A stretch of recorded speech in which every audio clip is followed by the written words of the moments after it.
Assalamualaikum warahmatullahi wabarakatuh. Saya Waalaikumsalam warahmatullahi Ahmad Syah wabarakatuh. atau Kang Ahad. Sahabat KJB Channel,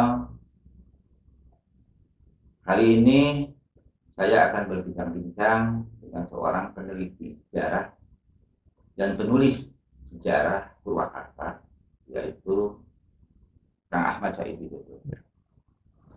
Beliau telah melakukan penelusuran, penelitian sejarah dan menulis sejarah, dan sudah beberapa buku diterbitkan oleh beliau, dan salah satunya adalah yang terakhir, salah satu terbit yang ditulis oleh beliau adalah tentang sumber-sumber asli sejarah Purwakarta. Dalam podcast sebelumnya, Kang Said bersama Kang Budi ini telah membahas tentang sejarah hari jadi Kabupaten Purwakarta, di mana sejarah hari jadi Purwakarta yang dibahas oleh beliau adalah ditemukannya Beslet, yaitu asisten residen Karawang yang ditandatangan di Sinakasi barangkali begitu ya Kang Said ya. Dan buku yang terakhir beliau terbitkan itu adalah ini, sumber-sumber sejarah di Purwakarta, bersama Dinas Kepemudaan, Dinas Pemuda dan Olahraga, Pariwisata dan Budaya ya, yang beliau terbitkan terakhir. Nah, kali ini beliau akan mengupas tentang perang Cina di Kabupaten Purwakarta, yaitu pasca perpindahan pemerintahan Wanayasa ke Sinakasi. Nah, untuk mengupas tuntas tentang perang Cina di Kabupaten Purwakarta, telah hadir di studio KJB Channel yaitu Kang Ahmad Syah Widodo. Selamat sore. Selamat sore, Kang Said. Saya ingin bertanya Kang Said nih, karena masyarakat ini terputus ya, terputus ketika hari jadi Purwakarta itu ditemukan, yaitu tanggal 20 Juli 1831. Betul. Nah, belum ada cerita-cerita perjalanan pasca ditemukannya. Nah, menurut sejarah, saya ingin lebih jelas bagaimana sih situasi dan kondisi pasca ibu kota Kabupaten Karawang dari Wanayasa kemudian ke Sinakasi, kemudian berganti nama Purwakarta. Kang Said itu kami menjelaskan. Karena selama ini kita itu terputus dengan 1831 hari jadi Kabupaten Purwakarta, padahal ini ada perjalanan sampai ke 1968 Purwakarta menjadi mandiri, kabupaten sendiri. Nah, ini barangkali ini ada perjalanan panjang, mangga. Baik, terima kasih Kang Ahmad. Memang setelah pemerintahan Kabupaten Karawang dipegang oleh Bupati Raden Adipati Arya Suryawinata atau Dalem Selawat, kemudian berada di Wanayasa itu dipindahkan ke Purwakarta yang saat itu masih bernama Sinangkasi. Nah, dipindahkan ke Sinangkasi itu sebetulnya pada tanggal 9 Januari 1830. Tetapi ibu kota Sinangkasi itu kemudian berganti nama menjadi Purwakarta terhitung tanggal 20 Juli 1831.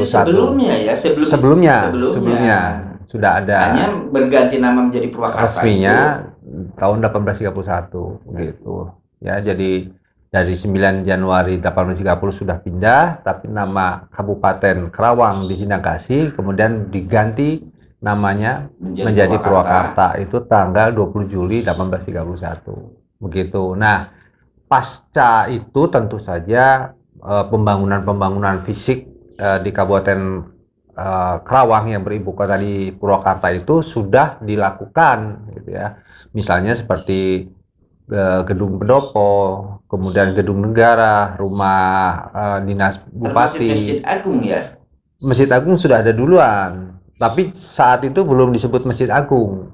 Ya, namanya masih apa ya, lebih kecil dari masjid yang sekarang. Mungkin lebih tepat itu mungkin musola begitu ya. belum seukuran masjid yang megah yang besar gitu. Karena seiring berjalannya waktu baru kemudian dilakukan rehabilitasi, renovasi dan seterusnya gitu. Nah, selain bangunan-bangunan tadi juga sudah ada kantor asisten residen yang sekarang presidenan. belum, semua itu belum seperti yang sekarang karena ada kisah yang nanti akan terjadi. Nah, kemudian ada penjara, kalau orang Sunda bilang pabuen. Rumah sakit juga sudah ada, tapi bukan seperti yang sekarang juga tentunya. Nah, saat itu beberapa bangunan sudah selesai, ada yang masih dipelihara, dibangun, diperbaiki dan sebagainya.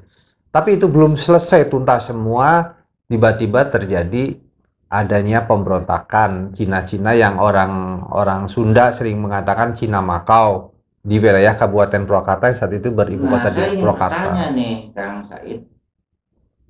Ini kan bahwa yang menjadi pemberontak itu adalah Cina-Cina Makau. Iya, betul. Nah, apa hubungannya Cina Makau dengan wilayah yang teritorial Purwakarta? Ya, baik.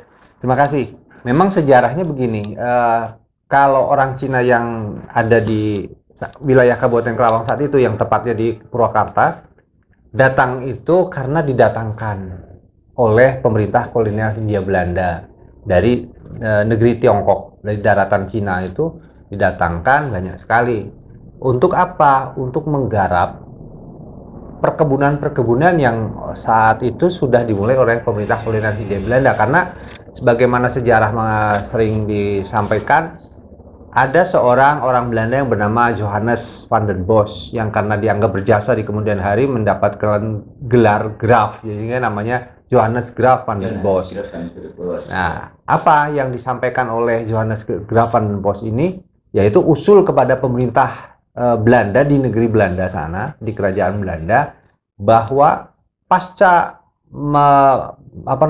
meletusnya pemberontakan Pangeran Diponegoro di Jawa tahun 1825-1830 yang ujungnya berakhir dengan ditangkapnya Pangeran Diponegoro dan dibuang ke Manado kemudian ke Makassar.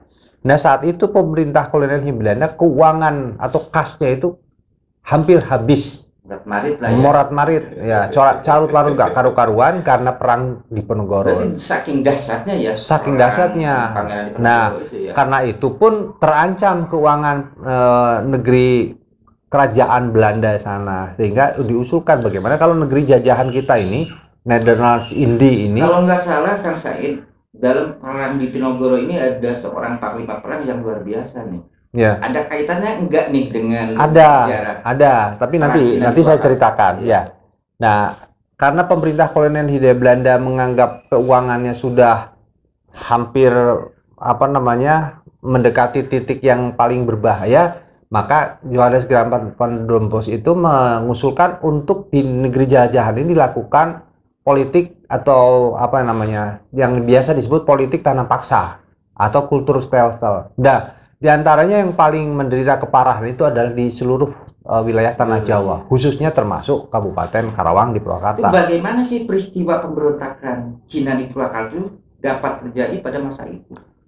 Ya, saat itu banyak kuli-kuli atau buruh-buruh perkebunan yang bekerja untuk pemerintah kolonial Hindia Belanda dalam praktik politik tanam paksa tadi merasa mereka itu secara materi, secara ekonomi mereka tidak mendapatkan keuntungan yang lebih. Iya, Kang Said, apakah memang pada saat itu kan mereka itu hanya kerja tanam ya di pertanian ya? Kenapa tidak masyarakat sekitar gitu? Kenapa mendatangkan dari Cina itu pemerintah Belanda? Nah, pemerintah kolonial Hindia Belanda ini kan dalam rangka menaikkan tingkat produktivitas pertanian. Sehingga bisa untuk pasar ekspor gitu. Nah, itu yang dilakukan sehingga mendatangkan buruh-buruh Cina. Dan dianggap mereka itu memiliki kelihayan, kepandaian untuk mengelola tanah pertanian. Misalnya seperti apa? Pemeliharaan ulat sutra di wilayah Cilangkap ini yang sekarang masuk kecamatan Babakan Curau. Kemudian ada juga yang namanya perkebunan teh yang sudah dibuka duluan tahun 1826 itu, yang di antaranya adalah berkat jasa seorang Belanda bernama Jacobson, gitu kan. Dan kemudian orang-orang Cina ini semakin banyak karena bekerja di perkebunan, dan terakhir karena mereka merasa upahnya kecil, sering ada potongan dan kadang terlambat, juga ada tekanan-tekanan, gitu kan? Itu yang menjadi penyebabnya. Penyebabnya itu Cina di Purwakarta Cina itu, ya. karena honornya kecil. Iya. Kesejahteraannya kurang perhatian. Itu yang menjadi tanggung jawab siapa? Pemerintahan Purwakarta waktu itu dalam sholawat? Tidak, itu murni Belanda. Belanda. Dampak berarti. Iya. Nah, akhirnya secara rahasia perwakilan-perwakilan orang-orang Cina yang ada di Cilangkap dengan yang ada di wilayah Wanayasa itu melakukan kesepakatan jahat untuk sama-sama melakukan pemberontakan, membuat kerusuhan yang kemudian akhirnya memporak-porandakan Purwakarta saat itu. Nah, kejadian pertama itu bermula dan meletus di wilayah Pengawelan Cilangkap. Ya, malam tanggal 8 malam 9. Ya. Jadi kejadiannya pukul 23.00. Gitu kan? Nah, itu terjadi pemberontakan. Sepanjang jalan mereka mendobrak rumah-rumah penduduk, warung-warung, kemudian mengambil apa yang namanya barang dagangan begitu. Sampai akhirnya melakukan pembakaran-pembakaran sepanjang jalan. Sampai tiba di wilayah pusat pemerintahan yang namanya Purwakarta. Mereka akhirnya melakukan penjarahan dan sebagainya. Ada toko-toko, rumah-rumah, sampai kantor-kantor pemerintah semua. Dan itu semua pada akhirnya habis dibakar. Dibakar ya? Dibakar malam itu. Nah, yang menjadi catatan penting berikutnya, tanggal 9 malam 10 pada pukul 22 di wilayah Wanayasa, tepatnya itu sekarang disebut Pasir Negara Cina, Kampung Parakan Ciri, atau desanya adalah Pusaka Mulia, Kecamatan Kira Pedas kalau sekarang. Nah, itu juga terjadi sehingga ada salah seorang orang Belanda yang sebetulnya berpangkat Letnan 1 yang namanya Delo, atau kalau orang sih bilang suka ada namanya hutan Ciperlau, ada batu nancep. Nah, itu sejarahnya itu karena namanya perwira yang namanya Delo itu kemudian disembelih dan dibuang mayatnya di situ. Ada juga nyaris satu orang jaksa waktu itu orang Indonesia yang kemudian hari disebut Jaksa Belong. Nah, kemungkinan besar jaksa yang dimaksud adalah Mas Wana Praja yang kemudian bisa diselamatkan oleh penduduk wilayah Wanayasa, dimasukkan ke dalam Belong. Belong atau Belong itu adalah tempat, kalau orang Sunda bilang tuh ngokolahkeun teh, jadi tempat untuk mengolah teh. Disembunyikan di sana supaya aman gitu. Nah, kemudian terjadilah pertempuran hebat di wilayah Rancadarah antara orang Cina dengan pasukan Belanda yang banyak orang Belanda itu sebetulnya tentara Belanda itu juga orang pribumi, tentara pribumi, bukan kenil Belanda asli. Belanda aslinya beberapa orang saja gitu. Dan dari Wanayasa sempat ada 3 buah pucuk meriam dari arah Wanayasa untuk diperbantukan menghajar pasukan gerombolan ini gitu. Nah, saat kejadian malam itu Bupati Purwakarta Raden Adipati Arya Suryawinata atau dalam selawat ini kemudian melarikan diri ke wilayah Cianjur. Kemudian sampai menjumpai Bupati Cianjur saat itu Raden Adipati Arya Prawira Dirja pertama gitu. Jadi secara genealogis keturunan atau rundayan nasabnya itu masih sama-sama. Beliau ada keturunan dalam Cikundul yang bermuara ke Raden Arya Wangsa Goparana yang di Dagalaherang gitu. Nah, itu mungkin kejadian yang bisa saya ceritakan sementara, tapi nanti ada kisah-kisah lanjutan sesudah itu. Kalau nasib rakyat saat itu bagaimana? Nasib rakyat jelas kacau balau, tidak karuan, dan mereka lari lintang pukang membawa apa yang bisa dibawa, termasuk anak istri dan sebagainya. Dan mereka membiarkan rumah itu dijarah dan dibakar. Beruntung tidak ada korban jiwa sebetulnya, hanya mereka lari karena ketakutan dan menyelamatkan diri gitu. Karena Cina yang memberontak itu kalau dijumlahkan total dari Cilangkap dan dari Wanayasa kurang lebih ada 1.000 orang. Ini dari 1831, berarti kejadiannya itu 1832 ya? Ya, kurang lebih 10 bulan setelah resmi Purwakarta. Kembali ini setelah setelah adanya bala bantuan dari mana-mana datang. Misalnya dari Cianjur di bawah pimpinan langsung Raden Adipati Arya Prawira Dirja Pertama. Kemudian dari Bandung ada, ya, para Menak Bandung itu datang. Dari Bogor ada, dari Batavia pun ada. Dan wilayah lain seperti Garut dan Sumedang itu ada, tapi mereka menunggu di pos yang namanya ada satu pos di wilayah Subang bagian selatan gitu, menunggu di sana mereka itu. Jadi kalau di sini kekurangan tenaga karena pemberontak terlalu banyak, mereka siap untuk melakukan bala bantuan berikutnya gitu. Nah, pasca terjadinya pemberontakan itu ya di Purwakarta, bagaimana selanjutnya, Pak? Selanjutnya ini terjadi peperangan hebat yang sampai akhirnya masuk wilayah ke Kerawang dan Tanjung Pura. Di sana pertempuran itu yang paling dahsyat itu terjadi. Karena dari kedua belah pihak banyak jatuh korban gitu. Terutama dari kelompok perusuh atau pemberontak orang-orang Cina Makau ini begitu. Banyak yang tewas juga dalam pertempuran itu, tapi tidak sedikit juga dari tentara pribumi, bahkan Menak dari Bandung itu ada Raden Subayuda. Dari orang Belanda sendiri ada jatuh korban juga gitu kan.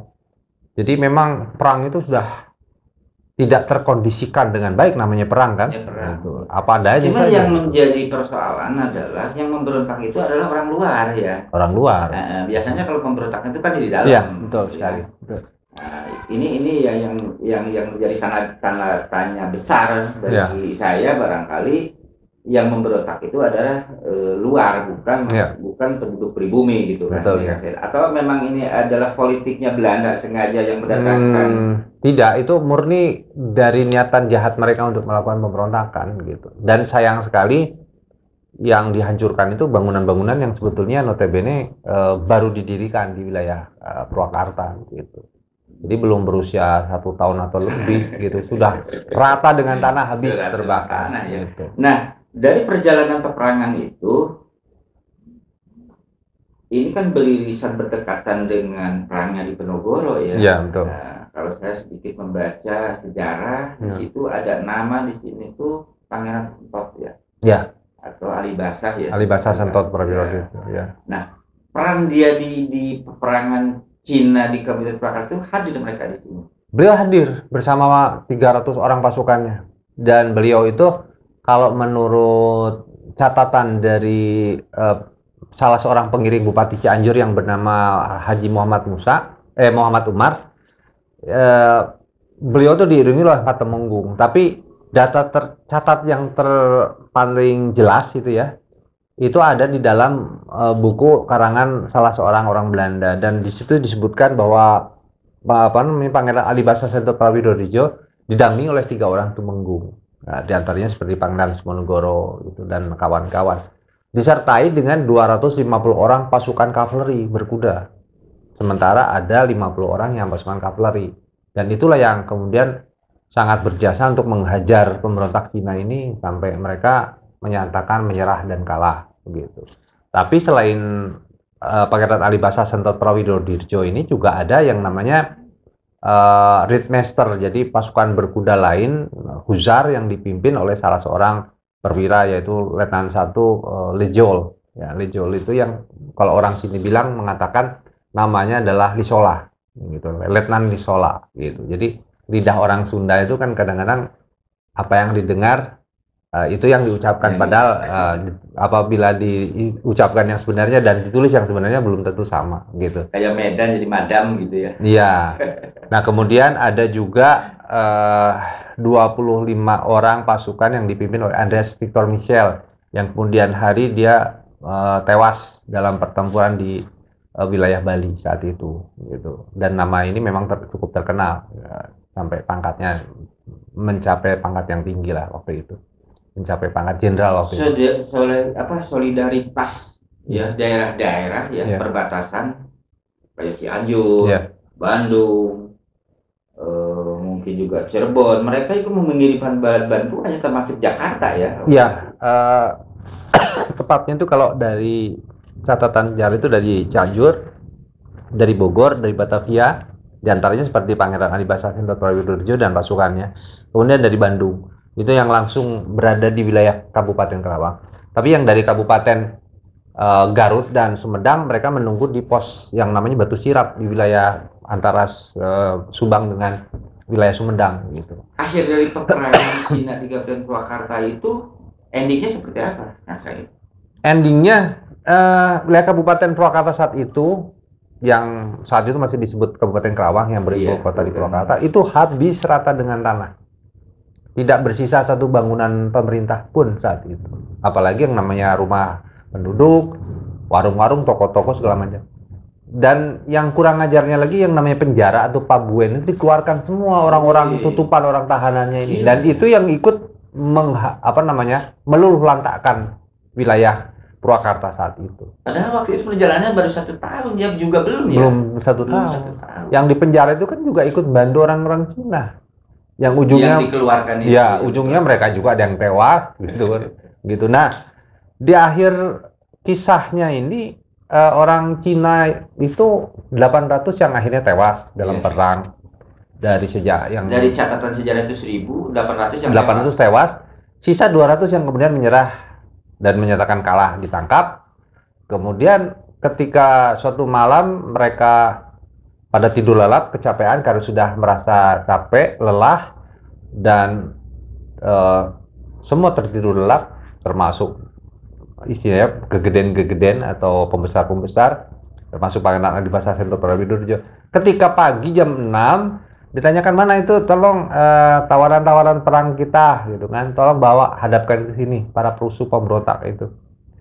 Sudah tidak ada gitu kan, Tuan gitu. Lah, kenapa kok tidak ada? Bagaimana? Ada 200 orang tahanan. Ya. Sudah tewas semua. Kok tewas kenapa? Bagaimana bisa tewas? Ternyata mereka tuh semua dipenggal, dipancung oleh pasukan dari Priangan. Pasukan Priangan saat itu adalah pasukan dari Cianjur, pasukan dari Bandung. Itu Priangan.